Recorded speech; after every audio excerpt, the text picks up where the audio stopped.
Funding लेनी कब चाहिए? अगर आपके पास वो फंडिंग लेके एग्जीक्यूशन का प्लान हो कि वो फंडिंग आपको कहाँ यूज़ करनी है, आपने रुपए तो फॉर एग्जांपल एक्स अमाउंट ले लिए, पर वो कहाँ डिप्लॉय करने है, अगर आपके पास उसकी कोई क्लैरिटी नहीं हो तो फंडिंग ले। एक्सपीरियंस बंदे को लेना चाहिए कि नहीं लेना चाहिए, या प्रेशर को लेना चाहिए? तो कितना जरूरी है काम को डिस्ट्रीब्यूट करना और कैसे? कहावत है, too many cooks spoil the food. Sir, क्या फ्यूचर है आने वाले समय के अंदर सोलर पैनल का या फिर सोलर एनर्जी का? एक्चुअल में फाउंडर एंड सीईओ क्या होता है और उसका काम क्या होता है? फाउंडर तो वो होता है कि जिससे कंपनी स्टार्ट करी है, एंड सीईओ वो होता है चीफ एग्जीक्यूटिव ऑफिसर के, जिसमें किसी भी बिजनेस के अंदर फाइनेंस डिपार्टमेंट कितना इंपॉर्टेंट होता है? बेसिकली रेवेन्यू से ज़्यादा। सर, पहला कस्टमर कैसे मिला? पहला कस्टमर तो सबसे पहला। तो टीम कैसे बनाए एक बढ़िया टीम जो आने वाले समय में हमारे बिजनेस को ग्रो करने में हेल्प करे? तो स्केलिंग के टाइम पे सबसे ज्यादा चैलेंजेस क्या क्या होते हैं? बहुत सारे चैलेंज होते हैं। पहले तो सर, एक बिजनेसमैन को मार्केटिंग का कितना बजट रखना चाहिए ईयरली? तो ऐसा कोई फिक्स फिगर नहीं होता, हर बिजनेस अलग होता है, हर बिजनेस की रिक्वायरमेंट और नीड्स अलग होती है, बट आई थिंक कि आपका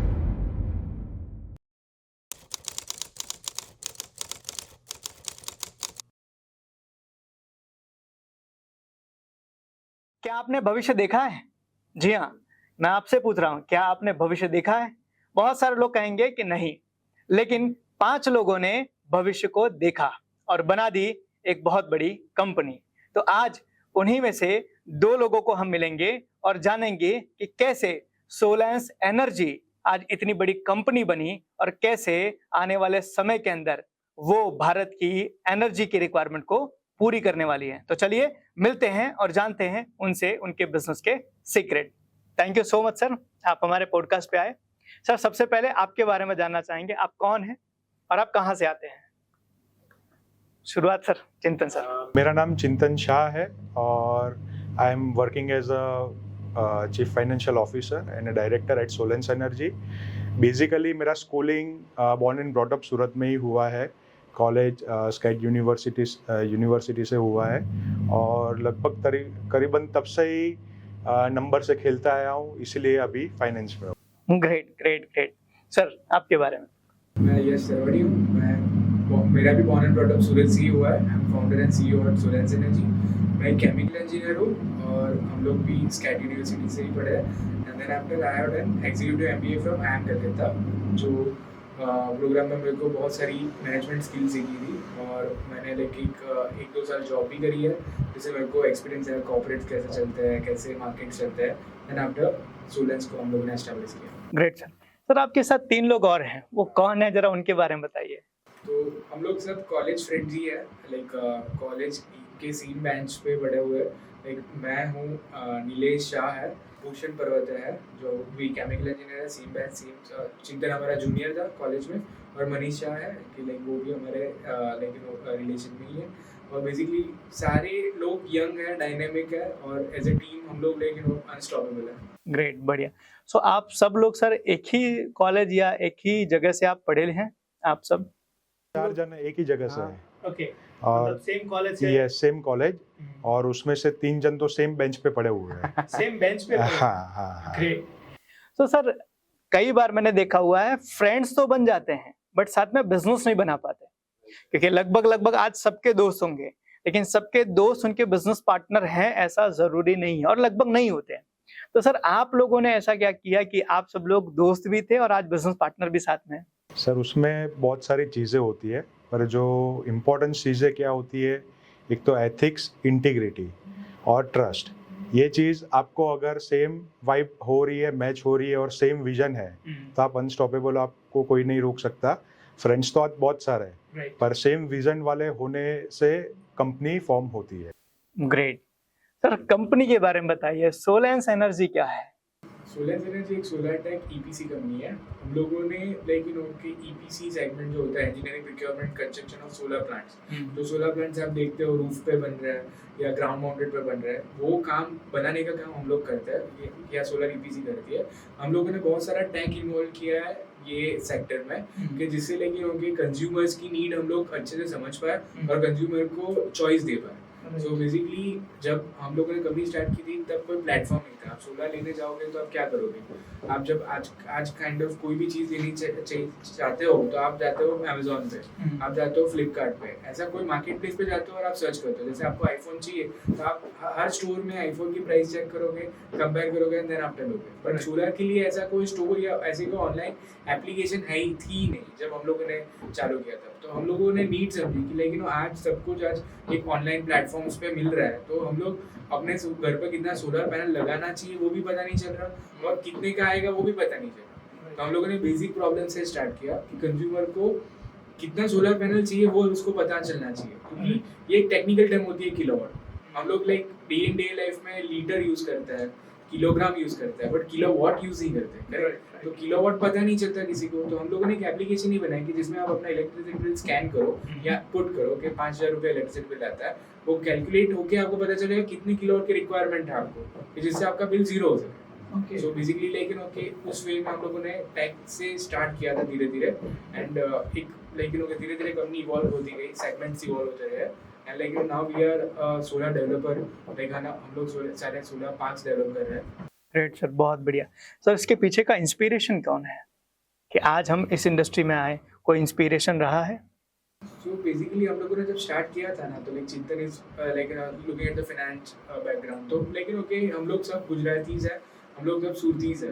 तो एज ए गुजराती कोई भी चीज़ हम लोग पहले पकड़ते हैं तो हम लोग क्या देखते हैं कि क्या रिटर्न मिलता है, लेकिन लाइक बेसिक होता है। जितने भी इंडस्ट्रियलिस्ट है वो सारी एक चीज़ सबको सबसे अच्छे से आती है, एक तो ब्रेक इवन और ROI, कितना रिटर्न ऑन इन्वेस्टमेंट मिलता है, करेक्ट? बिल्कुल। तो हम लोगों ने जब सोलर सेगमेंट को देखा तब हम लोगों ने एनालाइज किया कि इसमें 3 इयर्स ब्रेक इवन है, मतलब 33% रिटर्न ऑन इन्वेस्टमेंट आ रहा है, बराबर है? तो इससे अच्छा रिटर्न ऑन इन्वेस्टमेंट हमको कहीं मिला नहीं पहली बार।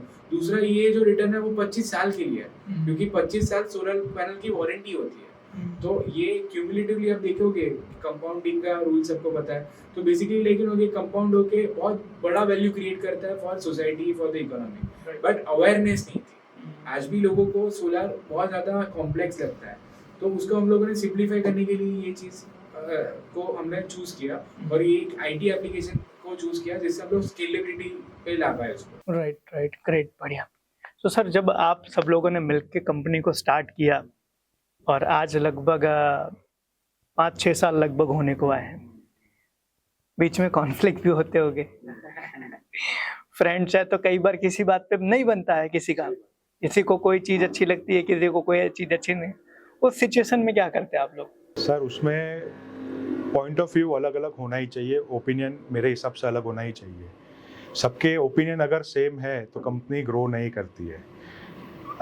कंपनी में हम लोग CEO CFO है, पर जैसे ही कंपनी के बाहर जाते हैं हम लोग अच्छे दोस्त हैं। तो वो चीज़ रहती है, वो कंपनी में रहती है, और वो भी हम लोग इसलिए कॉन्फ्लिक्ट आता है, वो कंपनी के लिए आता है, वो पर्सनल इंटरेस्ट के लिए नहीं आता है।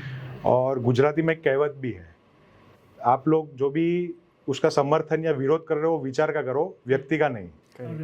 ठीक है, तो मतलब आपकी बातों से मैं डिसएग्री हो सकता हूं, बट आपसे नहीं। हाँ, है ना? यस, मतलब हो सकता है आपके और मेरे विचार ना मिल रहे हो, हाँ, लेकिन इसका मतलब ये नहीं कि मैं गलत हूँ या आप गलत हो। यस, वो हमेशा हम लोग जो भी चीज़ रहती है वो कंपनी के लिए ही रहती है। हम लोग लड़ मरते पर वो कंपनी के लिए लड़ मरते, बाकी बाहर जाते तो वैसे ही दोस्त होते, कंधे से कंधा मिला के चलते हैं। तो सर, अगर मानिए कि कुछ दोस्त हैं मिलके कंपनी बनाना चाहते हैं, 4-5 दोस्त हैं मिलके कंपनी बनाना चाहते हैं, एक बिजनेस खड़ा करना चाहते हैं, तो उनको कौन सी चीज़ों का सबसे पहले ध्यान रखना चाहिए? सो पहले तो लेकिन आप समझो कि जिसे चिंतन ने बोला विजन, कि लेकिन आप समझो पॉइंट ऑफ व्यू सारी चीज़ें अलग हो सकती है, बट एक विजन सेम होना चाहिए कि लेकिन आप जो काम करने के लिए जा रहे हो तो वो काम आपको कहाँ तक लेके जाने वाला है और आपको क्या करना है। विजन में क्लैरिटी होगी कि हम लोगों को एक लेकिन बहुत सिंपल विजन था कि सोलर सेक्टर में हम लोगों को एक यूनिकॉर्न बनना है, हमको 10,000 करोड़ की कंपनी बनानी है, करेक्ट? तो हम लोगों का सबका विजन वही है कि बेसिकली हम लोग जो काम कर रहे हैं कि हम लोगों को एक बड़ी एंटिटी क्रिएट करनी है कि जो सबको वैल्यू क्रिएट करके दे, लाइक। तो वो क्या है कि एक विजन क्लियर होता है तब लोग साथ में काम कर सकता है। फिर लेकिन उनकी कंपैटिबिलिटी होनी चाहिए। जैसे चिंतन ने बताया कि पॉइंट ऑफ व्यू तो अलग ही होना चाहिए। जो चिंतन भी फाइनेंस में अच्छा है, मैं भी फाइनेंस में अच्छा हूँ, तो हम दोनों में से एक एक की कंपनी को ज़रूरत है, एक की नहीं है। करेक्ट, क्योंकि आप समझो कि जो छोटे लेवल पे कंपनी स्टार्ट होती है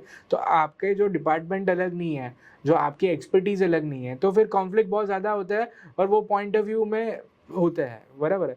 हमारे में 5 पांडव है कि हम लोगों के जितने भी लोग हैं कि उनके जो फोटे है कि जो मतलब वो इंटरेस्ट है बहुत अलग है, और वो सेगमेंट में वो लोग बहुत अच्छे हैं दूसरों से। सो वो क्या है कि अपना एक लेकिन एक लाइक सेक्टर और अपना एक डिपार्टमेंट पहले से डिसाइड कर देना चाहिए कि लेकिन ओके मेरे को ये डिपार्टमेंट में सबसे कोई बीट नहीं कर पाएगा और मैं सबसे अच्छा हूँ। तो I think like this are basic thing that like people should know कि आप जब कंपनी स्टार्ट कर रहे हो तो एक विजन होना चाहिए, और आप जो भी लोग हो एक तो एक इंक्लिनेशन होना चाहिए।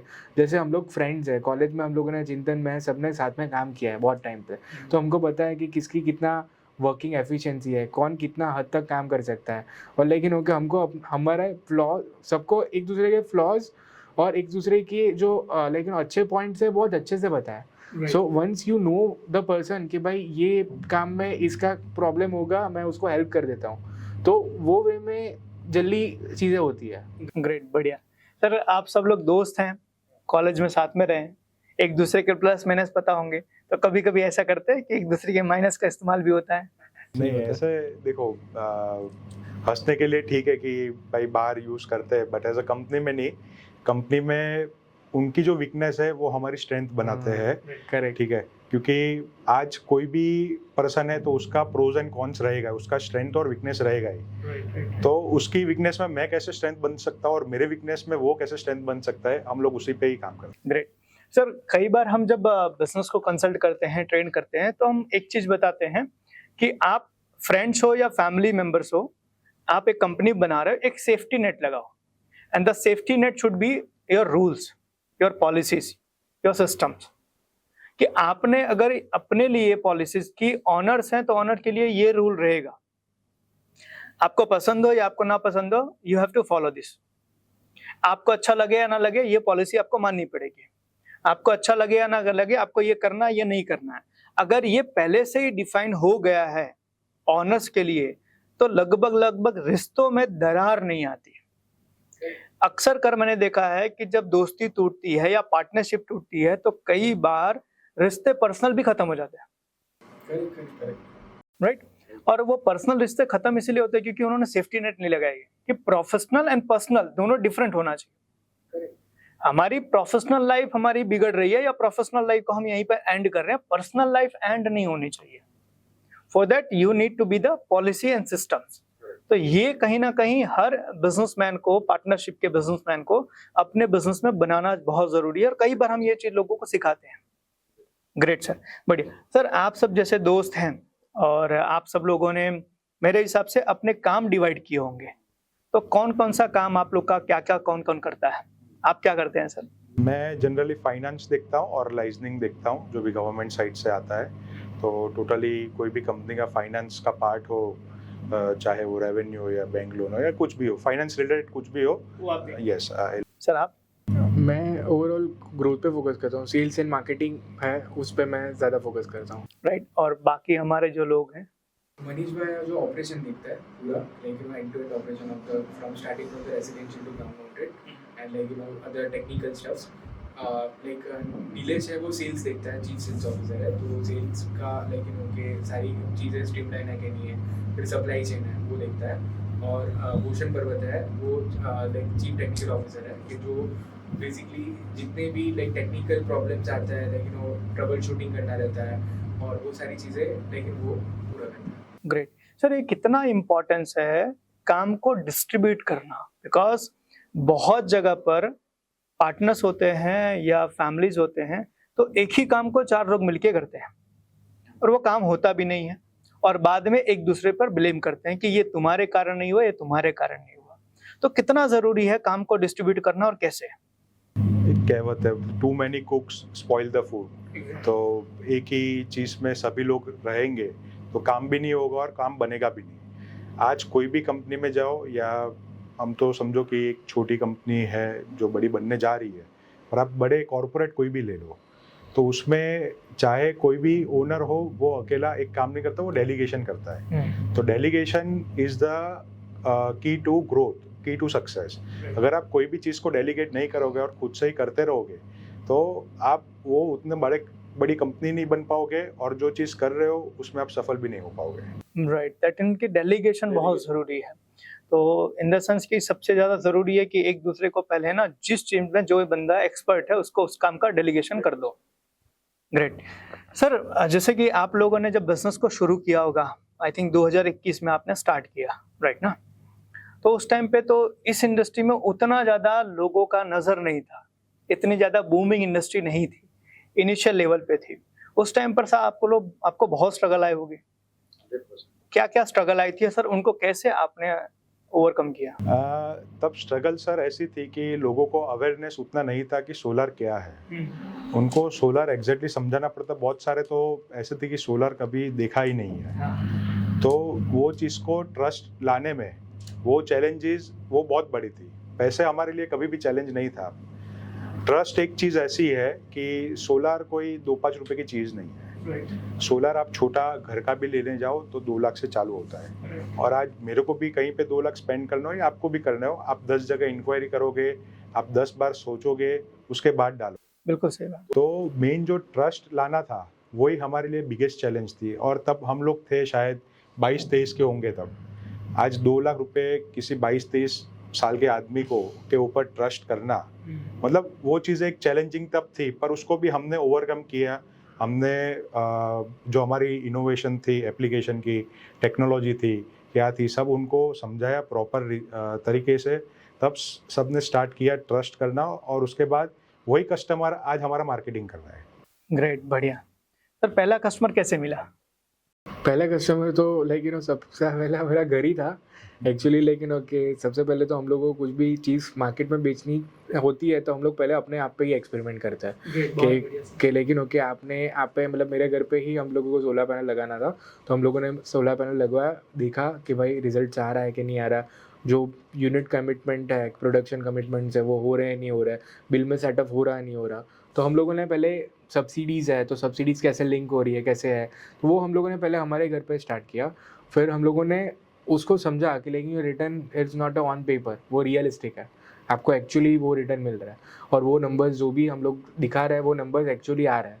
तो उसको हम लोगों ने as a proof of concept सबको दिखाया कि भाई ऐसा नहीं है कि आपको करने के लिए बोल रहे हैं तो हमने नहीं किया, हमने किया हुआ है, ये पैसा हमारा बिल में कट के आता है, ये इलेक्ट्रिसिटी बिल है, आप देख सकते हो। दूसरा लेकिन हमारे बैंक में भी पैसा आता है जो एक्सेस यूनिट होता है, तो आप देख सकते हो बैंक की एंट्री। तो बेसिकली लेकिन वैसे स्टार्ट हुआ था। ग्रेट, मतलब पहले कस्टमर आप अपने खुद के थे। ग्रेट सर, सोलर को लेके अभी भी बहुत सारा मिसकंसेप्शन है, अभी भी लोगों को क्लैरिटी नहीं है, राइट? तो एक तो मैं ही पूछ लेता हूँ, फिर आप बताइएगा। एक सबसे पहला कि मैंने सोलर पैनल लगा दिया, अब मेरा बिल 0 आएगा। करेक्ट। सबसे बड़ा मिसकंसेप्शन है, जरा इसको आप क्लैरिटी कीजिए सर। बेसिकली सोलर पैनल की सिस्टम साइज होती है, उसके बेसिस पे सोलर पैनल प्रोडक्शन करती है। और आपकी जो रिक्वायरमेंट होती है, जैसे आपकी रिक्वायरमेंट लेट से 5000 का इलेक्ट्रिसिटी बिल आता है, तो आपकी requirement 5 kilowatt of solar panel है। अभी आप जो 3 किलोवाट सोलर पैनल लगाते हो तो आपकी रिक्वायरमेंट से अंडर कैपेसिटी लगा हुआ है, तो आपका बिल 100% आने ही वाला है। और वैसे ही आप 5 किलोवाट की रिक्वायरमेंट है और आप 7 किलोवाट लगाते हो, तो 7 किलोवाट में आपने एक्सेस सोलर लगाया हुआ है, तो बहुत सारे यूनिट आपके एक्सपोर्ट होंगे जो गवर्नमेंट आप ले लेगी। रेसिडेंशियल में हमको 2 रुपये 25 पैसे पर यूनिट के हिसाब से आपको रिबेट देगी। बट लेकिन वो कम अमाउंट है, आपका जो इलेक्ट्रिसिटी बिल चार्ज होता है वो 7 रुपये के अराउंड होता है, करेक्ट? तो बेसिकली आपको जितनी रिक्वायरमेंट है उतना सोलर डालते हो आप, तो अप्रोक्सीमेटली आपका बिल 0 आता है। और सोलर पैनल्स में भी क्या होता है कि मानसून है, तो मानसून में प्रोडक्शन थोड़ा कम जाता है, लेकिन 20-30% आपका प्रोडक्शन कम होता है मिनिमम। तो बेसिकली लेकिन इतना प्रोडक्शन कम आएगा तब आपको इलेक्ट्रिसिटी बिल भरना आएगा। तो सोलर कोई जादू नहीं है, सोलर एक टेक्निकल सिस्टम है कि जो आपको हेल्प कर रही है कि आपका इलेक्ट्रिसिटी बिल 0। वैसे ही लेकिन समर होता है तो समर में एक्सेस जनरेशन होता है, तो समर में आपका इलेक्ट्रिसिटी बिल जो आपका एसी चल रहा है, आपका कंजम्पशन बढ़ा हुआ है, तो भी आपका इलेक्ट्रिसिटी बिल ऑलमोस्ट 0 आता है, बिकॉज आपका जो सोलर पैनल है वो ज्यादा प्रोडक्शन करता है। सर, इसके अलावा और क्या मिसकंसेप्शन आपको मार्केट से देखने को मिलता है? Bifacial panel double generation. हाँ एक्चुअली लेकिन बाइफेशियल पैनल्स है, अभी जो एक टेक्नोलॉजी है बाइफेशियल पैनल्स है, जो ऊपर और नीचे दोनों साइड से आप देख सकते हो पैनल्स, हाँ, राइट? हाँ। तो बेसिकली उनको लगता है कि लेकिन उनके ये डबल जनरेशन करती है, कि ज्यादा जनरेशन करती है, अच्छा बट एक्चुअली ऐसा नहीं है। लाइक बायफेशियल पैनल्स में जो रिफ्लेक्टेड सनलाइट्स है वो फिर से बैक ऑफ द शीट्स को पैनल्स को लगती है, और उसमें जनरेशन में जो फर्क पड़ता है वो हार्डली 5% का होता है, उससे ज्यादा का फर्क नहीं पड़ता है प्रैक्टिकली। तो वो इतना ज्यादा एफिशिएंट पैनल्स नहीं है। ग्रेट सर, क्या फ्यूचर है आने वाले समय के अंदर सोलर पैनल का या फिर सोलर एनर्जी का? 2030 तक तो गवर्नमेंट ने टारगेट दे दिया 500 गीगावाट का, और 2070 तक नेट जीरो कार्बन जीरो अपने को बनाना है। तो आने वाले 10-15 साल तो इसमें कोई क्वेश्चन ही नहीं है कि ग्रोथ नहीं होगा। इसकी इवॉल्विंग बहुत सारी चीज़ें होगी, जैसे नई अभी टेक्नोलॉजी आ रही है BESS, battery energy storage system, green hydrogen, तो वही चीज़ सब रिन्यूएबल के सर्कल में ही है। तो आने वाले 10-15 साल तक इसमें ग्रोथ एक्सपेक्टेड है कि 40-50 CAGR से ही बढ़ेगी इंडस्ट्री। मतलब अगर किसी इंसान को अगर बिजनेस शुरू करना है तो अगर वो इस इंडस्ट्री के अंदर एंट्री रखता है तो उसका फ्यूचर सिक्योर है। हाँ, पर उसमें भी एक चीज़ है कि अगर आप कन्वेंशनल बिजनेस करोगी जैसे सब EPC कर रही है, तो शायद उतना ग्रोथ ना मिल पाए। अगर कुछ नई टेक्नोलॉजी लेके आते हो, नया इनोवेशन कुछ अपने में लेके आते हो, तो 100% आपको ग्रोथ मिलेगी। ग्रेट सर, आप कस्टमर कैसे ढूंढते हैं? बेसिकली लेकिन ओके बहुत सारे कस्टमर आपको रेफरेंस के थ्रू मिलते हैं। दूसरा होता है कि लेकिन ओके हम लोग डिजिटल मार्केटिंग करते हैं बहुत सारा, हमारे एप्लीकेशन पे कस्टमर आता है और डिजिटल मार्केटिंग से हमको कस्टमर्स की लीड्स मिलती है कि जिसको रिक्वायरमेंट है। तो बेसिकली जो भी कॉन्सेप्ट है, जो भी हम लोग कस्टमर को एडुकेट करते हैं इन टर्म्स ऑफ कि लेकिन ओके ये चीज़ों से आपको ये होता है। तो एजुकेशनल अप्रोच की वजह से उनको ज़्यादा बेटर फील होता है, वो हमारे से जुड़ते हैं। और दूसरा लेकिन वो एड्स होती है कि जो भी न्यूज़ होती है कि लाइक सब्सिडीज़ की डेडलाइंस है वगैरह वगैरह, और उस वे में लाइक हम लोग उनको बताते हैं कि ये चीज़ अपडेट कर लो आप, लेकिन ये डेडलाइंस है तो ये आप मेक श्योर करो कि आप मीट करो। ग्रेट सर, दो चीज़ आपने बताई। एक चीज़ कि आपको रेफरेंस मिलता है बिकॉज कि आपने उनका अच्छा काम किया है, उनसे अच्छा रिलेशन मेंटेन रखा है इसलिए, और दूसरी आपने मार्केटिंग। सर आज के टाइम पर बिजनेस, कोई भी बिजनेस है, उसके ग्रो ना करने का यही दो कारण है। एक तो अपने कस्टमर को एक बार बेच दिया तो छोड़ दिया, और दूसरा नए कस्टमर को बुलाने के लिए मार्केटिंग नहीं करते हैं। सर आप क्या कहेंगे ये दोनों के बारे में? लेकिन पिलर ही है, लेकिन बहुत बेसिक है कि आपको लेकिन ओके अच्छी सर्विस आप दे नहीं पा रहे हो तो लेकिन okay it's a very bad thing for your for the growth, because लेकिन ओके आपके सिस्टम्स ही सेट नहीं है। तो आप सेटिस्फाई नहीं कर पाओगे, कस्टमर सेटिस्फेक्शन नहीं होगा, तो आप कितने भी कस्टमर बढ़ा लो लेकिन इवेंचुअली आपकी कंपनी ग्रो नहीं करेगी। बराबर है। तो लेकिन ओके आप फोर्सफुली लाइक कस्टमर ला भी सकते हो, पर कस्टमर सेटिस्फेक्शन नहीं होगा तो वर्ड ऑफ माउथ नहीं आएगा। वर्ड ऑफ माउथ नहीं आएगा तो आपकी ब्रांड पे ट्रस्ट नहीं आएगा, और trust is the biggest thing. लेकिन लेगेसी बिल्ड होती है ट्रस्ट से, तो वो कभी कर ही नहीं पाओगे आप। जो कंपनी की वैल्यूएशन या वैल्यू होती है वो बेस्ड ऑन ट्रस्ट भी होती है, कि जो एक इंटेंजिबल थिंग है, तो वो बहुत इंपॉर्टेंट है। और मार्केटिंग आपको करनी चाहिए, बिकॉज लेकिन ओके जब तक आप कस्टमर के पास नहीं पहुंचोगे, कस्टमर को पता ही नहीं चलेगा आप एग्जिस्ट करते हो। तो आपको कुछ भी करके कोई भी मीडियम से कस्टमर के पास पहुंचना पड़ेगा। सर एक बिजनेसमैन को मार्केटिंग का कितना बजट रखना चाहिए ईयरली अप्रोक्स? सो ऐसा कोई लाइक फिक्स फिगर नहीं होता, हर बिजनेस अलग होता है, हर बिजनेस की रिक्वायरमेंट और नीड्स अलग होती है। But I think like okay आपका जो मार्केटिंग बजट है वो उतना तो एटलीस्ट होना चाहिए कि वो आपका मंथली एक्सपेंस का लेकिन ओके 10% जितना हो, बराबर। और बेसिकली प्रॉफिट जो होता है उसके साथ आप उसको लिंक कर सकते हो कि आपका कन्वर्जन रेट कितना है, राइट। लेकिन आपकी लेकिन टिकट साइज कितनी है, तो आप कैलकुलेट कर सकते हो कि आपकी टिकट साइज ज़्यादा टिकट साइज है, आपका अच्छा मार्जिन है, तो आप उतना बजट रख सकते हो। लेकिन एक भी लीड आपकी कन्वर्ट होती है तो आपको मार्केटिंग का बहुत पर पैसा निकल जाता है, करेक्ट। तो लेकिन ओके अकॉर्डिंगली आपको प्लान करना चाहिए कि आपका कन्वर्जन रेट कितना है, आपकी टिकट साइज कितनी है और आपके मार्जिन कितना है, तो बेस्ड ऑन दैट लाइक आप डिसीजन ले सकते हो। ग्रेट सर, बिजनेस के अंदर हायरिंग भी करनी होती है, टीम बनानी पड़ती है, because team is most important. Team बनाने के लिए कौन सी चीज़ों का ध्यान रखना चाहिए, जिससे, क्योंकि आज हमारा बिजनेस जितना भी बड़ा होगा अल्टीमेटली हमारी टीम के ऊपर ही होगा। तो टीम कैसे बनाए एक बढ़िया टीम जो आने वाले समय में हमारे बिजनेस को ग्रो करने में हेल्प करे? सबसे पहले तो अपने को खुद को पता होना चाहिए कि अपने रिक्वायरमेंट्स क्या है। उस हिसाब से हम लोग कैंडिडेट फाइनल करते हैं। और जनरली कैंडिडेट जो होता है उनकी डिग्री जनरली बहुत सेकेंडरी में देखते हैं हम लोग। प्राइमरी चीज़ देखते हैं उसका एटीट्यूड। एटीट्यूड क्या है उसका, अगर उसमें हंगर होगी ओनरशिप की तो स्किल्स तो बाद में भी डेवलप हो जाएगी। वही चीज़ हम लोग मेन देखते हैं हायरिंग के टाइम कि अपनी रिक्वायरमेंट के हिसाब से ये बैठता है या नहीं बैठता है, और उसकी एटीट्यूड क्या है वो काम टेकअप करने के लिए। तो वो चीज़ हम लोग बेसिकली हमारे कंपनी में इम्प्लीमेंट किया हुआ है। दैट मीन कि स्किल से ज्यादा आपके लिए विल इम्पोर्टेंट है। यस यस कि अगर उसके अंदर हंगर है, यस, कुछ बड़ा करने की चाहत है, तो उसको हम सिखा 100%। अच्छा सर, एक चीज और भी बहुत ज्यादा जो हमसे कई बार सवाल पूछते हैं, बोले सर एक्सपीरियंस बंदे को लेना चाहिए कि नहीं लेना चाहिए, या फ्रेशर को लेना चाहिए? दोनों के प्रोज एंड कॉन्स है। एक्सपीरियंस आता है तो साथ में नेटवर्क लेके आता है उसका, वो जो चीज़ पहले कर रहा था या जो भी उसकी लर्निंग है वो साथ में लेके आता है, पर वो एक सेट ऑफ माइंडसेट से आता है। एक्सपीरियंस कोई भी होता है। नए फ्रेशर्स क्या होते हैं कि वो एकदम खाली रहते हैं, उसको जैसे ट्रेन करने हो ना अपन कर सकते हैं। तो दोनों की जगह अलग अलग है। अगर आपको फिक्स काम करवाना है कि नहीं मेरा काम यही है, फिक्स ही है और यही करवाते रहना है, तो आप एक्सपीरियंस को बिठाओ। या दूसरा ट्राई करना है अपने को, ये नहीं होगा तो ये होगा, ये नहीं होगा तो ये होगा, तो फ्रेशर्स को लाओ, उसको ट्रेन करो, और उसको, क्योंकि वो खाली दिमाग रहता है, उसको आप कुछ भी लर्निंग करवा सकते हो।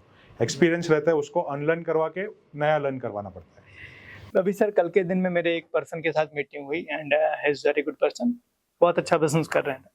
तो उनसे ऐसे ही बात हो रही थी इसी टीम के ऊपर कि एक्सपीरियंस के फ्रेशर, तो बोले सर मैं फ्रेशर ही मोस्ट ऑफली प्रेफर करता हूँ, उनको ट्रेन करता हूँ। मैंने बोला क्यों सर? बोले सर एक्सपीरियंस बंदा आता है अपने ईगो के साथ आता है।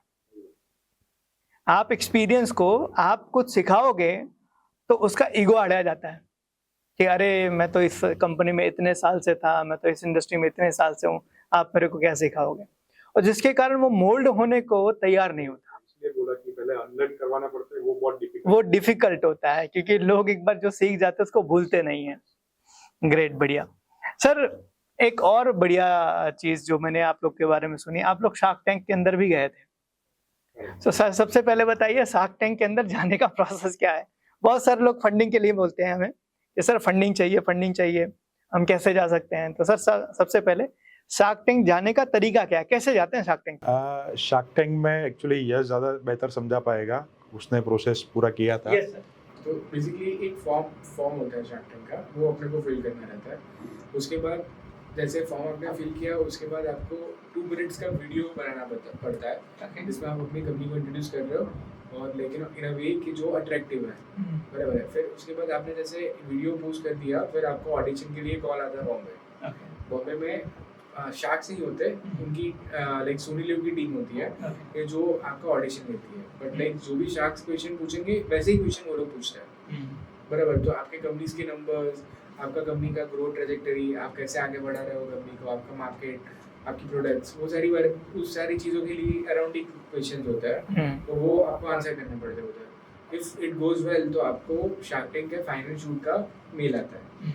फिर उसके बाद लाइक आपका लाइक फाइनल शूट होता है, तब आपको लेकिन वो ट्रेनिंग मिलती है, आप सेट पे जाते हो, आप कैसे बोलो, आपका रिहर्सल्स होती है।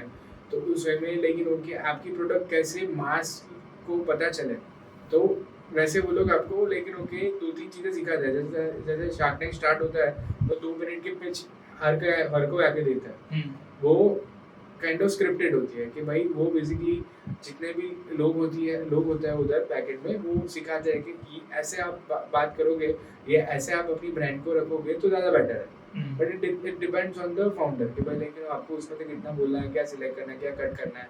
करेक्ट। देन वंस वो सारी चीज़ें हो जाती है तो आप टैंक में शार्क्स के सामने ही होते हो, एंड देन वो पूरा शूट होता है। तो बेसिकली बहुत प्रीटी सिंपल प्रोसेस है। आपको फॉर्म भरना है, 2 मिनट का वीडियो देना है, ऑडिशन क्लियर करना है, ऑडिशन क्लियर करके आप टैंक पे जा सकते हो। राइट सर, आज किसी भी बिजनेस के लिए फंडिंग कितना इम्पोर्टेंट है और कब लेनी चाहिए सर, वो सर आप बताइए। बेसिकली बहुत सारे ऐसे नए एंटरप्रेन्योर्स है, रोज पीच, फंडिंग, वैल्यूएशन, वो सब की बातें करते हैं। अरे भाई पहले वैल्यू क्रिएशन तो करो अपनी ब्रांड की, उसके बाद वैल्यूएशन पर आओ, फंडिंग पे आओ। फंडिंग कभी भी चैलेंज होता ही नहीं है।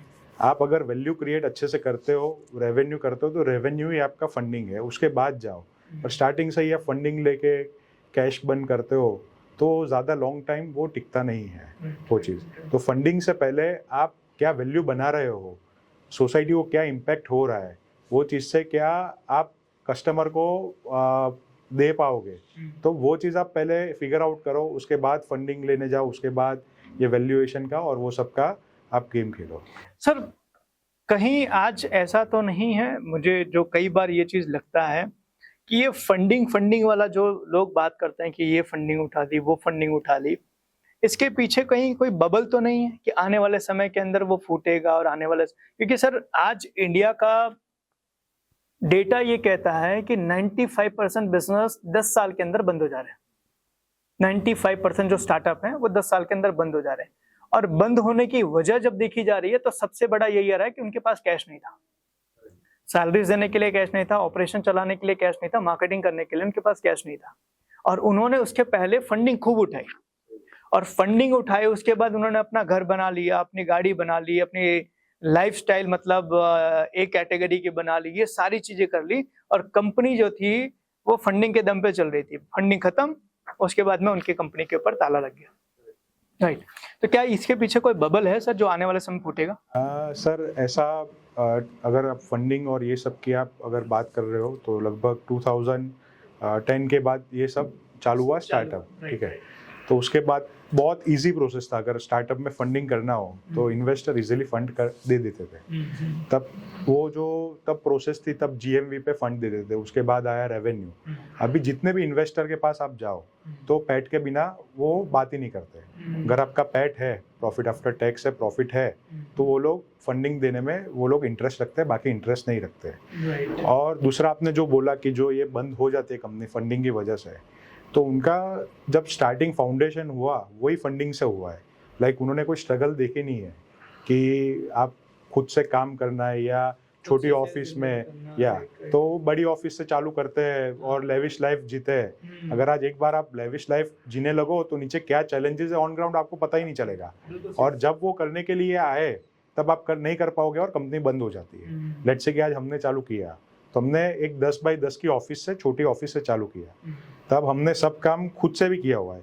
लाइक आज मटेरियल खुद ले जाना हो या केबल ले जाना हो या डिलीवरी करना हो घर पे, तो टेम्पो में मैंने और यश ने बैठ के डिलीवरी करवाई है। तो वो स्ट्रगल हमने देखा हुआ है कि कौन से पीरियड से हम लोग कहाँ पे आए। पर तब हम लोग भी ऐसा ही करते कि भाई फंडिंग लेके बड़ी ऑफिस बना के और नीचे ही काम दे के हम लोग बैठ जाते, तो आज शायद हमको स्ट्रगल पीरियड आता तो हम भी नहीं कर पाते। तो वही मेन चीज होती है कि जो स्टार्टअप के फेलियर के पीछे होती है। राइट, दैट मीन कि एक चीज तो बहुत जरूरी है कि आप अगर अपनी लाइफ के अंदर स्ट्रगल नहीं फील करोगे या स्ट्रगल नहीं देखा है तो शायद हो सकता है ना कि आप लोगों के स्ट्रगल को समझ नहीं पाओगे। राइट ना, तो स्ट्रगल देखना बहुत जरूरी है। और सर एक चीज, जैसे कि लोग कई बार बोलते हैं सर फंडिंग लेनी कब चाहिए, जैसे कि मानिए मैंने मेरा बिजनेस को स्टार्ट किया, मैंने बूस्टस्ट्रैप चालू किया और मेरा बिजनेस अच्छा चल रहा है, तो मुझे कौन से स्टेज पे जाके फंडिंग लेनी चाहिए? अगर आपके पास वो फंडिंग लेके एग्जीक्यूशन का प्लान हो कि वो फंडिंग आपको कहाँ यूज करनी है, आपने रुपए तो फॉर एग्जांपल एक्स अमाउंट ले लिए, पर वो कहाँ डिप्लॉय करने, अगर आपके पास उसकी कोई क्लैरिटी नहीं हो तो फंडिंग नहीं लेनी चाहिए। अगर आपके पास कोई क्लैरिटी हो कि वो फंडिंग को इधर यूज करूंगा, टीम बिल्डिंग में यूज करूंगा, इधर डिप्लॉय करूंगा, इसके पीछे से इतना रेवेन्यू आएगा, अगर वो आप क्लैरिटी आपके पास है तो आपको फंडिंग लेनी चाहिए। दैट मीन कि आपके पास प्लान है क्लियर क्रिस्टल, तो आप फंडिंग के लिए जाओ। सर जैसे कि आप लोगों ने भी शार्क टैंक से फंडिंग आपने लिया, और कितना डाइल्यूट आपने किया सर? 0.4% हमने डाइल्यूट किया है उसमें। तो सर एक फाउंडर को फंडिंग लेते समय कितने परसेंटेज तक डाइल्यूशन करना चाहिए? देखो सर, वो डिपेंड करता है कि कौन सी इंडस्ट्री है, कौन से लेवल की है, और कितना फंडिंग आपको इनिशियली रिक्वायरमेंट है।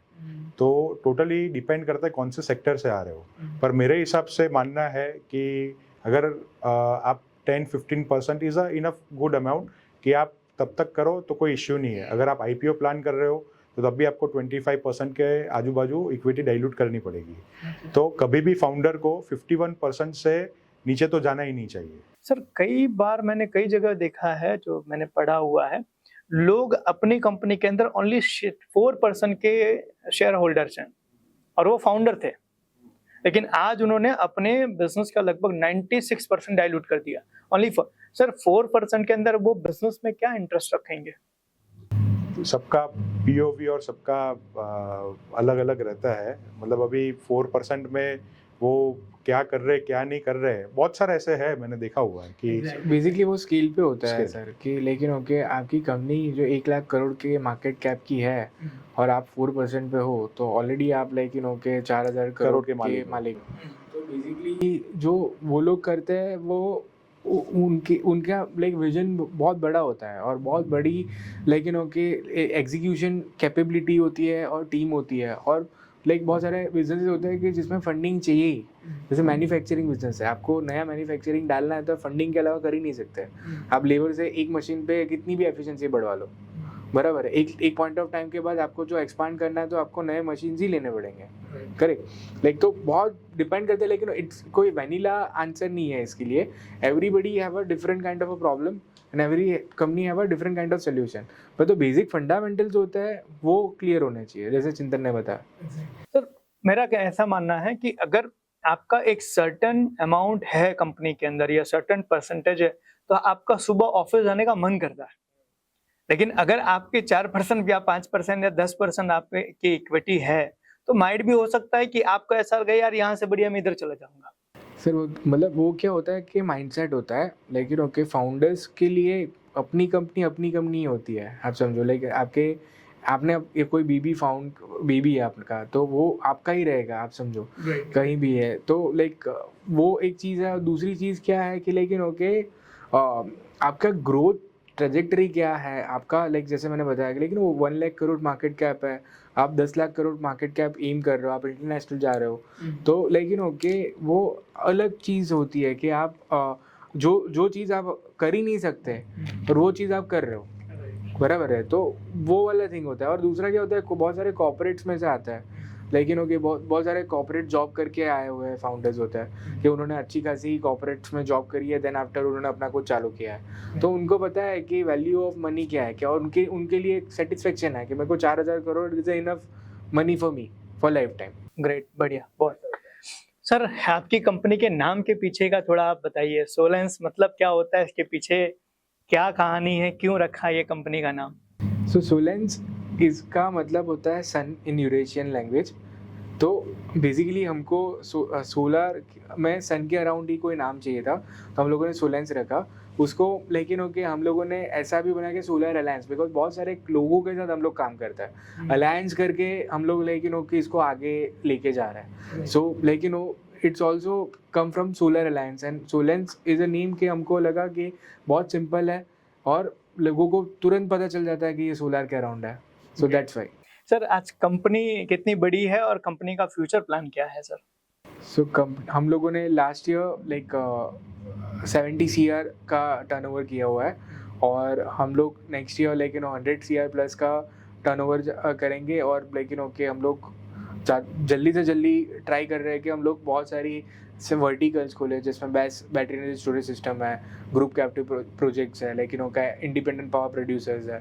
सो बेसिकली लेकिन ओके हम लोग को धीरे धीरे बहुत सारे वर्टिकल से एक ऐसे लेवल पे कंपनी को लेके जाना है जिसमें सोलर का कुछ भी आपको लेना है तो आप खाली सोलेंस ऐप पे आओ और सोलेंस ऐप पे आपको सब कुछ सोलर के रिगार्डिंग मिल जाएगा एकदम ट्रस्ट एंड ट्रांसपेरेंसी के साथ। ग्रेट, बढ़िया बढ़िया। सर आज मानिए किसी पर्सन को, कोई 20-25 साल का लड़का है या 20-22 साल का लड़का है जिस एज में आपने शुरुआत की, अगर आज वो बंदा एक बिजनेस शुरू करता है तो उसके लिए इतने साल के एक्सपीरियंस से आपकी क्या एडवाइस होगी? सबसे पहले तो आज की जो जनरेशन है वो रील्स की तरह हो गई है, एवरी 30 सेकंड नया कंटेंट चाहिए उनको। तो बेसिकली वही है कि आपको जो आपने चालू किया है उस पर अड़े रहो, डगे रहो और कंसिस्टेंसी और परसिस्टेंस से ही आपका ये चीज़ आगे बढ़ेगा। आज मोटिवेशन बहुत सारे दिखते हैं, यूट्यूब पे देखते हैं, सब जगह है। तो मोटिवेशन से आपका टेम्पररी डिसिप्लिन आएगा, पर अगर आप परमानेंट डिसिप्लिन करोगे तो वही चीज़ आपको आगे लेके जाएगी। Motivation is temporary, discipline is permanent. Great. Sir आज के यंगस्टर जो हैं, जो आज यंग हैं और वो बिजनेस शुरू कर रहे हैं, उनकी सबसे बड़ी गलती क्या होती है? उनको सब जल्दी चाहिए, मतलब लाइक मोस्टली हम लोगों ने जितना देखा है कि लेकिन उनको ग्रोथ चाहिए तो भी तुरंत चाहिए, लेकिन ओके उनको प्रॉफिट चाहिए तो भी तुरंत चाहिए। तो बेसिकली लेकिन ओके जब बिजनेस है वो एक प्रोसेस लेता है, जैसे लेकिन ओके तीन हमने पुराने में गुजराती इसमें कहावत है कि 3 साल धंधे को देना पड़ता है, फिर 3 साल के बाद धंधा आपको देगा। करेक्ट। तो बेसिकली लेकिन ओके वो पेशेंस नहीं रखते हैं चीज़ों को होने का, वो एक गलती होती है। और दूसरा क्या है कि लेकिन ओके सब कुछ खुद ही कर पाना वो एक गलती होती है कि भाई लेकिन हम लोग यंग होते हैं तब बहुत एम्बिशियस होता है, हम लोगों को दुनिया जीतने का भूत सवार होता है, तो हम लोगों को लगता है कि लेकिन ऑपरेशन भी मैं कर लूँगा, सेल्स भी मैं कर लूँगा, मैं ये भी मैं कर लूँगा, और मैं लेकिन 2-3 कंपनी भी खोल लूँगा साथ में। तो ये मल्टीपल चीज़ों में एक साथ कूदना वो डेथ वारंट होता है कि आप लेकिन वो फिर कुछ ही नहीं कर पाते हैं इवेंचुअली। राइट सर, एक किसी भी बिजनेस के अंदर फाइनेंस डिपार्टमेंट कितना इम्पोर्टेंट होता है सर, और बढ़िया फाइनेंस मैनेज करने के लिए आपकी क्या टिप्स होंगी? बेसिकली रेवेन्यू से ज़्यादा कैश फ्लो इम्पोर्टेंट है कोई भी कंपनी का। कैश फ्लो होता है वही हार्ट होता है कोई भी कंपनी का। अगर आपका भले ही प्रॉफिट 30% हो, पर अगर आपका कैश फ्लो 1 साल के बाद पेमेंट आ रहा है, 1.5 साल के बाद पेमेंट आ रहा है, तो उसका कोई मतलब नहीं है। तो कोई भी कंपनी हो, चाहे मार्जिन कम हो, पर अगर कैश फ्लो उसका सही हो, तो वो कंपनी को कोई भी, आप अगर लोन लेने जाओ या कहीं भी इन्वेस्टर के पास जाओ, तो वो लोग स्टार्टिंग में देखते हैं कैश फ्लो आपका क्या है। सर कैश फ्लो को थोड़ा और समझाइए, कैश फ्लो का मतलब क्या होता है? कैश फ्लो का मतलब ये होता है कि आपका इनवर्ड कितना है और आउटवर्ड कितना है। लेट्स से कि सेल्स कितना हो रहा है और हाँ, आपका पैसा रिकवर कितना है? हाँ, तो मतलब आप समझो कि आज 100 रुपए की चीज़ आपने बेची, तो वो 100 रुपए की चीज़ में आपका समझो लेट्स से कि 15 रुपये आपका मार्जिन है, 15 रुपीज़ आपने अर्न किए। पर वही 100 रुपये आपके कब आ रहे हैं? आपके खर्चे तो आज लग रहे हैं एम्प्लॉय के या सैलरी के या रेंट के या कोई भी। वो 15 रुपये आपके 3 महीने के बाद आ रहे हैं और 10 रुपया आपके 10 दिन में आ रहे हैं। तो 10 रुपया जो 10 दिन में आ रहे हैं वो ज़्यादा प्रॉफिटेबल है जो 15 रुपये 3 महीने के बाद आ रहे हैं। Right right. और आज हमारा सूरत एक बीमारी से पीड़ित है, उधार की बीमारी। आपको शायद आइडिया होगा सर। यहाँ पर लोगों का माइंडसेट ऐसा बन गया है कि सर उधार नहीं देंगे तो नहीं चलेगा। और जबकि मैं बहुत सारे लोगों को मिला, बहुत सारे बिजनेसमैन को मिला, वो ऐसा बोलते हैं सर कि अगर आपके बिजनेस के अंदर, आपके प्रोडक्ट के अंदर दम है, आपकी सर्विस अच्छी है, आपकी मार्केटिंग स्ट्रांग है, तो आप छाती ठोक के प्री पेमेंट आप ले सकते हो। 100%। तो क्या ये मिथ लोग लेकर बैठे हुए हैं सर कि उधार देना पड़ता है? माइंडसेट है, और आप कौन से नीश में काम कर रहे हो। लेट्स से कि टेक्सटाइल आप पकड़ के चलो, तो टेक्सटाइल में ऐसा सुनने को मिलता है कि वहाँ पे उधार में ही धंधा होता है। और मैं ऐसे बहुत सारे ओनर को जानता हूँ कि जो एडवांस के बिना काम ही नहीं करता। 100% एडवांस आता है, उसके बाद ही वो माल बेचता है। तो एक माइंडसेट है, आपको वो सुधारना पड़ेगा कि आप थोड़ा रेजिस्टेंस आएगा। 100% मैं बोल रहा हूँ कि रेजिस्टेंस आएगा कि आप जो 100 रुपये का माल बेच रहे हो, 100% जो जा रहा है वो शायद 65-70% माल जाएगा। पर वो धीरे धीरे, अगर आपके प्रोडक्ट में दम है, आपकी क्वालिटी अच्छी जा रही है, तो वो फिर से कस्टमर इधर वापस ही आएगा। ग्रेट सर, आप अपनी कंपनी के सीईओ हैं सर। बहुत सारे लोग जो अपने बिजनेस को शुरू करते हैं वो अपने नीचे वो सीईओ, फाउंडर एंड सीईओ लगाते हैं। सर एक्चुअल में फाउंडर एंड सीईओ क्या होता है और उसका काम क्या होता है? सो मतलब फाउंडर तो वो होता है कि जैसे कंपनी स्टार्ट करी है, एंड सीईओ वो होता है चीफ एग्जीक्यूटिव ऑफिसर के, जिसमें लेकिन ओके कुछ भी हो जाता है तो वो रिस्पॉन्सिबल है फॉर एवरीथिंग। लेकिन ओके जितने भी एग्जीक्यूशन हुए हैं कंपनी के अराउंड, तो वो सारी चीज़ों के लिए रिस्पॉन्सिबल होता है अल्टीमेटली। तो बेसिकली और उसको लेकिन ओके ग्रोथ कंपनी का लेके जाने का उसकी रिस्पॉन्सिबिलिटी होती है कि कंपनी ग्रो करे, एवरी ईयर ग्रो करे, एवरी इंडस्ट्री के स्टैंडर्ड के ऊपर ग्रो करे, और लेकिन ओके नए वर्टिकल्स का है, एक्सपांशन हो चीज़ों को। तो लेकिन ओके उसकी रिस्पॉन्सिबिलिटी होती है कि लेकिन उनके कंपनी के विजन और मिशन को लेकिन ओके एग्जीक्यूट करके दिखाए उसको, लेकिन ओके जो टारगेट्स है वो अचीव करे। तो लेकिन ओके चीफ एवरीथिंग ऑफिसर भी बोलते हैं लोग कि भाई इसको उस रोल को, कंपनी को आगे बढ़ाने की जवाबदारी एक सीईओ की होती है। करेक्ट। तो वो एक फंडामेंटल रिस्पॉन्सिबिलिटी होती है। ग्रेट सर, बढ़िया। क्योंकि कई बार लोग ऐसा लगता है कि सीईओ एक टाइटल मानते हैं, बट सीईओ के काम की क्लैरिटी लोगों को नहीं है। वो सेल्स भी वही करते हैं, मार्केटिंग भी वही करते हैं, वो तो कभी कभी बोलते हैं कि एक काम करता हूँ डिलीवरी भी मैं ही कर देता हूँ, वो करेक्ट है, वो मतलब रिक्वायरमेंट होती है तो कर सकते हैं, बट अगर आप एक ऐसे लेवल पे हो जहाँ पे आपको कंपनी को आगे बढ़ाना है then you have to delegate. Exactly जो जैसे डेलीगेशन का बताया आपने कि जो आपके पास ही बहुत सारा काम पाइल अप है तो आपके पास टाइम ही नहीं है अपनी कंपनी के बारे में सोचने का। एग्जैक्टली, जो आपके पास टाइम नहीं है तो आप ग्रो ही नहीं कर पाओगे। दैट मीन एक सीईओ को अपनी पूरे शेड्यूल में से कुछ टाइम फ्री रहना बहुत जरूरी है टू थिंक फॉर फ्यूचर, कि फ्यूचर के बारे में हम सोच सके आगे क्या करना है, क्या प्लान बनाना है उसके बारे में। ग्रेट, बढ़िया सर। आज जब बिजनेस को स्केल करते हैं, शुरुआत हमने कर ली बिजनेस को, अगर हम बिजनेस को स्केल करने जाते हैं, जैसे कि आज हम सूरत शहर के अंदर काम कर रहे हैं, तो चलिए हम पहुंच गए कहीं पर, क्लाइंट ने इंक्वायरी की, हमने वहां पर इंक्वायरी क्लोज कर दी, हमने उनका सेटअप कर दिया, लेकिन अब सूरत के बाहर जाना है, गुजरात के बाहर जाना है, तो स्केलिंग के टाइम पे सबसे ज्यादा चैलेंजेस क्या क्या होते हैं? लाइक बहुत सारे चैलेंजेस होते हैं। पहले तो अननोन लोकेशन में से लीड्स आना, लोगों का ट्रस्ट डेवलप करना, उधर से पेमेंट आना, उधर से लेकिन ओके आपको लेकिन उसका एग्जीक्यूशन देखना, तो उधर से एग्जीक्यूट करवाना प्रोजेक्ट सक्सेसफुली, और वो पूरा लेकिन ओके प्रोजेक्ट को QC करवाना, कि क्वालिटी इंश्योरेंस कराना चीज़ों को, और डिलीवरी करना। तो वो बेसिकली लेकिन ओके बहुत बड़ा कॉम्प्लेक्स चीज़ है, क्योंकि आपकी जो भी लोकेशन में जा रहे, most of the MSME business होता है वो लोकल होता है, लेकिन ओके उनकी जहाँ भी लेकिन प्राइमरी ऑफिस है उसके अराउंड उनका बहुत ज़्यादा स्ट्रॉन्ग होल्ड होता है। बट जैसे ही चीज़ स्ट्रॉन्ग होल्ड की बात होती है दूसरी जगह पे, तो बहुत ज़्यादा वीक हो जाती है कंपनीज, क्योंकि उधर क्या है कि ऑन ग्राउंड चीज़ें लाइक हैंडल नहीं हो पाती ऑपरेशन। इसीलिए टेक होता है कि लेकिन मोस्टली जितनी भी आप कंपनीज आप देखोगे, उन्होंने टेक को अपना सहारा बनाया, और टेक के थ्रू उन लोगों ने स्केलेबिलिटी डाली। उन्होंने पंच पॉइंट्स बनाए, उनके ऑपरेशंस को छोटे छोटे पार्ट में डिवाइड किया, और छोटे छोटे पार्ट को कंप्लीट करने लेकिन एक क्लैरिटी ली कि आपने एक बोर्ड बनाया कि जिसमें आपको पता है कि आपका प्रोजेक्ट कौन से स्टेज पे अभी अटका हुआ है, ये कौन से स्टेज पे कौन सा पर्सन है। फिर उसको डेलीगेट किया कि ये पूरे टास्क में ये चीज़ इधर से होगी, ये चीज़ इधर से होगी, ये चीज़ इधर से होगी, और देन आफ्टर वो एग्जीक्यूट होएगा पैन इंडिया स्केल पे, तो बहुत ज़्यादा अच्छे से होएगा। करेक्ट। ग्रेट सर, बढ़िया सर। एक कंपनी के अंदर कल्चर कितना इम्पोर्टेंट है, और कौन कौन से कल्चर एक कंपनी के अंदर डेवलप करने चाहिए? देखो, कल्चर 100% इम्पोर्टेंट है, कोई भी कंपनी हो, कोई भी सेक्टर में हो। आज कल्चर से ही आपका कंपनी का जो भी वर्कफ्लो है वो चलता है। लेट्स से कि आज मैं 12-1 बजे आऊँ ऑफिस पे, और तो जो नीचे मेरे अंडर जो मेंबर है या जो भी एम्प्लॉय है, तो वो भी यही सोचेंगे, ठीक है ना, अभी 10 बजे है तो 10:15 बजे आते हैं, 10:30 बजे आते हैं।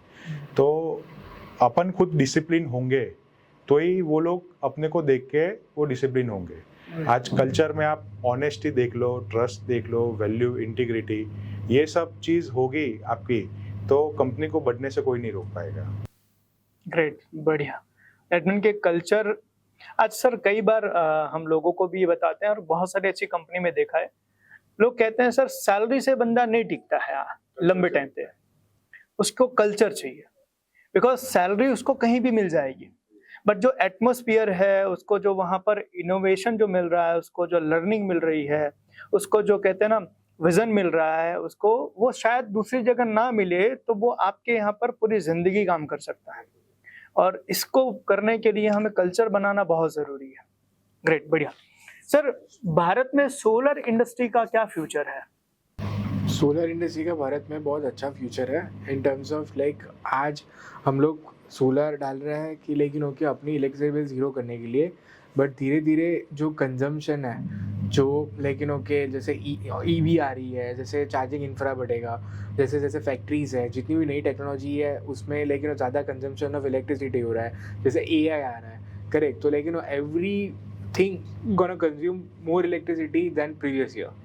आप देखोगे तो इलेक्ट्रिसिटी कंजम्पशन में पीक लोड डिमांड है वो बढ़ती ही जा रही है, और उसकी वजह से लेकिन ओके एक रिवॉल्यूशन आ रहा है, जो जैसे मोबाइल आए थे तब मोबाइल के बाद लोगों की लाइफ चेंज हो गई। तो अभी सोलर इतनी रैपिड एक्सपांशन होगा पूरे इंडिया में, जिससे लेकिन ओके पूरा इंफ्रास्ट्रक्चर चेंज हो जाएगा। जैसे AC थे पहले कि लेकिन AC यूटिलिटी प्रोडक्ट में लेकिन प्रीमियम माने जाते थे कि भाई AC प्रीमियम घरों में ही होता है, कि लेकिन ओके बहुत बड़े बड़े मॉल्स में ही AC होता है। आज AC नेसेसिटी हो गई है कि भाई हर घर में AC चाहिए। तो बेसिकली लेकिन ओके ये एक रिवॉल्यूशन लाइक एनर्जी रिवॉल्यूशन आप बोल सकते हो वो हो रहा है इंडिया में, और वो हम उसको विटनेस कर सकते हैं। और इसमें बहुत सारी जॉब अपॉर्चुनिटी, बहुत सारी कंपनीज को अपॉर्चुनिटी मिलेगी, पर वो कंपनी ग्रो कर पाएगी जो माइंडसेट लेके जन्मी है कि उनको पता है कि लेकिन ओके आगे क्या करना है, तो फ्यूचर देख सकती है। सर मैं कहीं पर पढ़ रहा था या सुन रहा था कि कोई कंट्री है इसके ऊपर अभी ट्रायल कर रही है कि जो गाड़ी चलती है, गाड़ी के रूफ टॉप के ऊपर सोलर पैनल लगा दिया जाए, गाड़ी चार्ज होती रहेगी, चलती रहेगी। क्या ये चीजें फ्यूचर के अंदर पॉसिबल है?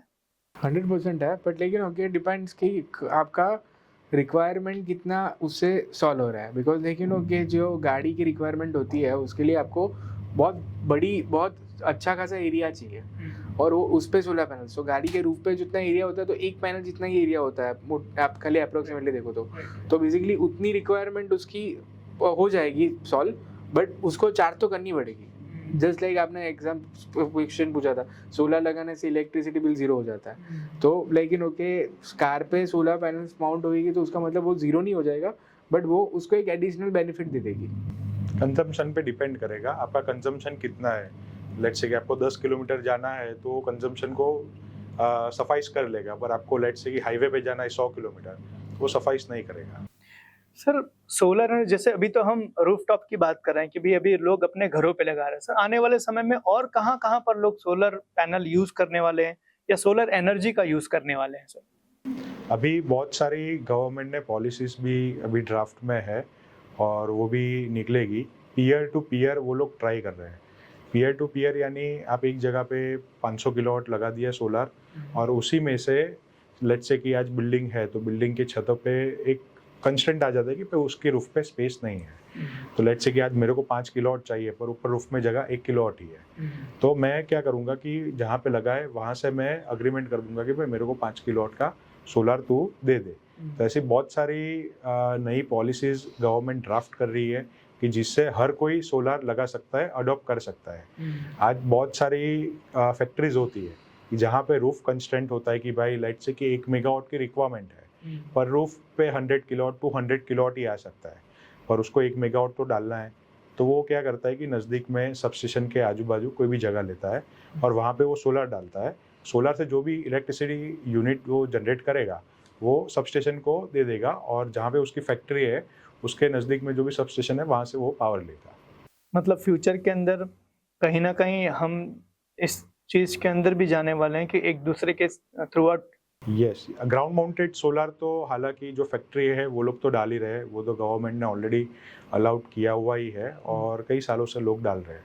पर ये चीज़ भी है कि रेसिडेंशियल जो कंज्यूमर है जहाँ पे उनकी रूफ पे जगह नहीं है तो वो लोग भी ये एक्सेस कर पाएंगे थोड़े सालों में। सर आने वाले समय के अंदर या 10 सालों में सर क्या लगता है कि इंडिया के कितने घरों के रूफटॉप के ऊपर सोलर एनर्जी या सोलर पैनल हो सकते हैं? गवर्नमेंट ने टारगेट तो लिया हुआ है 2027 तक। अगर आपने स्कीम का नाम सुना हो तो PM सूर्य घर योजना करके है। हाँ, तो गवर्नमेंट ने टारगेट दिया हुआ है कि 1 करोड़ घर पे सोलर लगाना है। 1 करोड़ घर। यस, पूरे 2027 तक उसकी सनसेट डेट है 31 मार्च 2027, तब ये पॉलिसी खत्म होगी। और अभी तक आप देखने जाओ तो लगभग 60 lakh plus application already register हो गई है, जिसमें से 37-38 लाख घरों पे इंस्टॉल भी हो गया है। और मेरा मानना ऐसा है कि गवर्नमेंट ने ये जो टारगेट दिया है वो नियरली 80-90% कंप्लीट हो जाएगा। ग्रेट सर, बढ़िया बढ़िया, बहुत बढ़िया। अच्छा सर, ज़रा आप लोगों के बारे में थोड़ा पर्सनल सवाल पूछेंगे। सर आपसे पूछेंगे, चिंतन सर की लाइफ में ऐसा क्या है जो उनको नहीं पता आपको पता है, या ऐसी कौन सी चीज़ जो शायद वो नहीं जानते हैं और आपको पता है कि यार ये चीज़ चिंतन जी में है? ऐसी कोई चीज़ जो आपने ऑब्जर्व की हो। कई बार क्या होता है, मुझे मेरी चीज़ पता नहीं चलती, थर्ड पर्सन को पता चलती है। हम लोग वो बोलते हैं ना कि लेकिन ओके उसको बहुत सारी शक्ति उसकी पता नहीं है वैसा, तो लाइक वैसा ही लेकिन ओके आई थिंक लेकिन वो चिंतन के अंदर बहुत सारी एबिलिटीज़ है जो वो अनलॉक करने की बाकी है, और वो बहुत अच्छा लीडर है, फिनेंशियल प्लानर है, बहुत सारी चीज़ें हैं कि लेकिन वो उसकी इंस्टिंक्ट्स है, तो बहुत बहुत बहुत शार्प इंस्टिंक्ट्स है कि लेकिन की चीज़ें करनी चाहिए नहीं करनी चाहिए, लेकिन ओके कोई भी डिसीजन होता है तो लेकिन ओके बहुत डीपली वो थिंक करके करता है, तो लेकिन ओके बहुत सारी अच्छी स्किल्स है। ग्रेट सर, आपको क्या लगता है कि ESG के अंदर ऐसी कौन सी चीज़ है जो शायद उनको ना पता हो? आपने शायद 2 हाथी देखे होंगे, देखने में 2 हाथ है और उसके 10 हाथ है, 10 जगह एक साथ लड़ता है वो। उसको भी नहीं पता है कि कहाँ मैं लड़ रहा हूँ, पर वो एक साथ बहुत सारी जगहों पे लड़ रहा है। मेरा क्या है कि एक जगह पे नैरो फोकस रहता है और वो कहाँ पे चीज़ वो कर रहा है उसको भी शायद कभी नहीं पता होती। हम लोग देखते कि भाई तू कैसे कर रहा है वैसे। सर, अगर एक दूसरे के अंदर इम्प्रूवमेंट एक एरिया बताना हो तो सर आप क्या बताएंगे कि ESG को कौन सी एक चीज इम्प्रूव करनी चाहिए? Work life balance. सर ये सर आपको क्या लगता है, क्या इम्प्रूवमेंट करनी चाहिए चिंतन सर में? ऐसा तो कोई इम्प्रूवमेंट की जरूरत नहीं है उसको, honestly speaking, suggestion, but rest लेना चाहिए थोड़ा। वो मतलब हम लोग बीमार होते हैं तब भी लेकिन ओके वो बोलता है कि मैं बीमार हूँ, बट मतलब मोस्टली ऑफिस पे ही मिलता है ऐसा, तो मैं बोलता हूँ कि तू घर पे जा, बीमार है तो मत काम कर ऐसा। चलिए ग्रेट। सर आप लोग की पर्सनल लाइफ कैसी है, आप लोग की फैमिली लाइफ, सोशल लाइफ कैसी है? आप लोग काम के अलावा भी मिलते हैं, ऑफिस के अलावा भी आप मिलते हैं, टाइम स्पेंड करते हैं, कैसे करते हैं आप, क्या क्या एक्टिविटीज करते हैं आप लोग एज अ ऑल फाउंडर? बहुत चीज़ें हम लोग करते हैं। हम लोग लेकिन ओके रिट्रीट्स करते हैं, हम लोग लेकिन फार्म हाउस जाते हैं, लेकिन ओके साथ में खेलते हैं, लेकिन वी लव कार्ड्स, तो हम लोग लाइक कार्ड्स गेम्स होती है तो हम लोग खेलते हैं साथ में। फिर हम लोगों को लाइक टूर्स पे जाते हैं, जैसे मेरे और मेरे कोफ्रेंड नीलेश को हाइकिंग का शौक है, तो हम लोग लेकिन ट्रैक पे जाते हैं साथ में, घूमने जाते हैं, तो लेकिन ओके बहुत सारी चीज़ें हैं कि हम लोग लेकिन करते हैं। फैमिली डिनर्स होता है। आप लोग की शादी सबकी हो गई तो फैमिलीज भी इकट्ठे होते हैं? सर कितना जरूरी है फैमिलीज, जो जैसे कि एज अ बिजनेसमैन मैं भी पार्टनर, मेरे भी पार्टनर है, तो पार्टनर की जो फैमिलीज होती है और अपनी फैमिली से मेल मिलाप करवाना कितना इम्पोर्टेंट है सर? बहुत इम्पोर्टेंट है ऑनेस्टली, लेकिन उनके हम लोगों का एक वो भी स्ट्रेंथ रहा है कि लेकिन हमारी फैमिलीज एज अ लेकिन बैकबोन ऑफ एवरीवन, कि लेकिन कभी भी कुछ भी प्रॉब्लम होता है तो लेकिन ओके चिंतन के पापा मेरे पापा है, लेकिन ऐसा तो मुझे कुछ भी काम है, मेरी शादी में कुछ भी काम है तो मैं मेरे पापा से पहले उनके पापा, चिंतन के पापा को फ़ोन करूँगा ऐसा। और लेकिन ओके तो वो क्या है कि लेकिन एक बॉन्डिंग बन जाती है।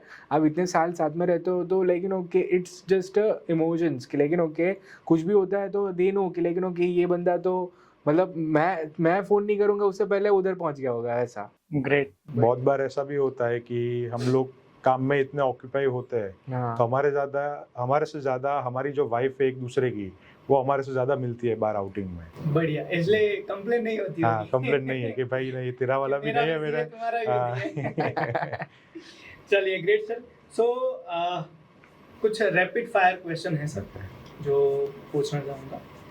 सबसे पहला सर, सबसे ज्यादा रिस्क अभी तक किसने लिया है? यश। आप पांचों में से। आपने, यश जी। सबसे बेहतरीन नेगोशिएशन स्किल्स किसकी है? चिंतन। ग्रेट। सबसे ज्यादा गुस्सा किसको आता है? यश। ऑफिस में सबसे ज्यादा फनी कौन है? भूषण। सबसे ज्यादा लेट कौन आता है? अभी तो सब टाइम पे, हम तो घर कोई नहीं जा रहा है। ग्रेट, बढ़िया बढ़िया बढ़िया सर। सो लास्ट क्वेश्चन पे आते हैं सर। हमारे इस पॉडकास्ट को बहुत सारे लोग देख रहे होंगे जो छोटे छोटे बिजनेसमैन हैं, छोटे छोटे गांव से, छोटे छोटे विलेज से हैं। उन लोगों को अपने बिजनेस को अगर बड़ा करना है, उनको भी 50 करोड़ 100 करोड़ की कंपनी बनानी है, तो आप लोगों से एक एक एडवाइस चाहिए सर। सबसे पहले चिंतन सर। सबसे पहले तो विजन बड़ा रखो और कहीं अगर स्टार्ट नहीं किया है तो छोटे से स्टार्ट करो। एग्जीक्यूशन की आप राह मत देखो कि मैं कल से करूँगा, ये हो जाएगा तो एग्जीक्यूशन करूँगा। एग्जीक्यूशन आप करो, कहीं से भी करो, क्योंकि execution is the key to the success. अगर आप एग्जीक्यूशन ही नहीं करोगे तो आइडिया तो बहुत सारे लोग के पास है, तो एग्जीक्यूशन ही है। अगर आप फेल होंगे तो आपको लर्निंग मिलेगी, either you learn or you earn. Great, बढ़िया। Yes sir. सो मैं ऐसा कहना चाहूँगा कि आपको पहले तो लेकिन इंफीरियरिटी कॉम्प्लेक्स से बाहर आना पड़ेगा। एज ए इंडियन हम लोग जब भी ग्लोबली भी ट्रैवल करते हैं तो एक इन्फीरियरिटी कॉम्प्लेक्स है जो हमारे अंदर है ही, लाइक हम अपने आप को बहुत कम मानते हैं, लेकिन ओके तो वो एक कॉम्प्लेक्स को तोड़ना पड़ेगा कि हमको भी अपने आप को लेकिन वो फ्रीडम देनी पड़ेगी कि हम लोग भी top of the world achieve कर सकता है, हम लोग भी लेकिन मेहनत करके सारी अचीवमेंट कर सकते हैं जो दूसरा कर रहे हैं, हम लोग भी अपने $1 ट्रिलियन कंपनी बना सकता है।